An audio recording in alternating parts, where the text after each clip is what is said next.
ఈరోజు మనం తమ్మకాయలు పచ్చిరొయ్యల కర్రీ ఎలా చేసుకోవాలో చూద్దాం. తమ్మకాయలు కొన్ని, ఆయిల్ వేసిన పచ్చిరొయ్యలు కొద్దిగా, ఆయిల్, కారం, ఉప్పు, అల్లం వెల్లుల్లి పేస్ట్, జీలకర్ర కొద్దిగా, కట్ చేసి పెట్టుకున్న పచ్చిమిర్చి, ఉల్లిపాయలు, కొద్దిగా కొత్తిమీర. ముందుగా స్టవ్ మీద బాండీ పెట్టుకొని ఆయిల్ వేసుకోవాలి. ఆయిల్ వేడెక్కిన తర్వాత కొద్దిగా జీలకర్ర, పచ్చిమిర్చి, ఉల్లిపాయలు వేసుకొని వేయించాలి.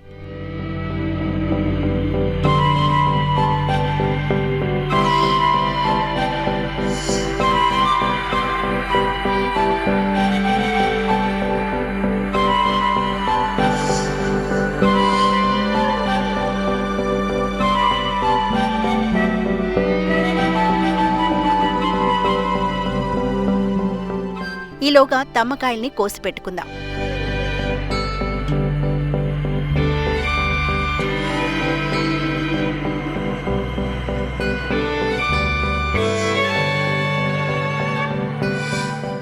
తర్వాత ఉల్లిపాయలు వేగాక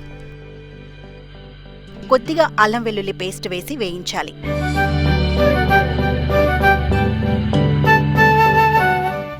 తర్వాత ముందుగా మనం ఆయిల్ వేసి పెట్టుకున్న పచ్చి రొయ్యల్ని వేసుకొని బాగా కలిపి ఒక 5 నిమిషాలు వేయించుకోవాలి.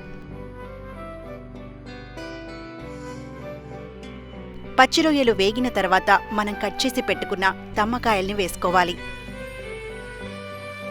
తర్వాత కొద్దిగా ఉప్పు వేసుకొని కలుపుకోవాలి. తర్వాత ఒక పావు గంట సేపు మూత పెట్టి మగ్గించుకోవాలి. తర్వాత ఒక స్పూన్ కారం వేసుకొని కలుపుకోవాలి.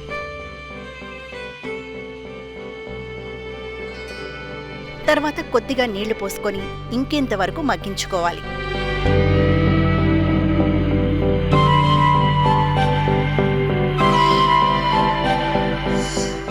తర్వాత కొత్తిమీర వేసుకోవాలి. అంతే, తమ్మకాయ పచ్చిరొయ్యల కర్రీ రెడీ. ఈ వీడియో మీకు నచ్చినట్లయితే లైక్ చేయండి, షేర్ చేయండి, సబ్స్క్రైబ్ చేయండి, కామెంట్ చేయండి, బెల్ ఐకాన్ని ప్రెస్ చేయండి.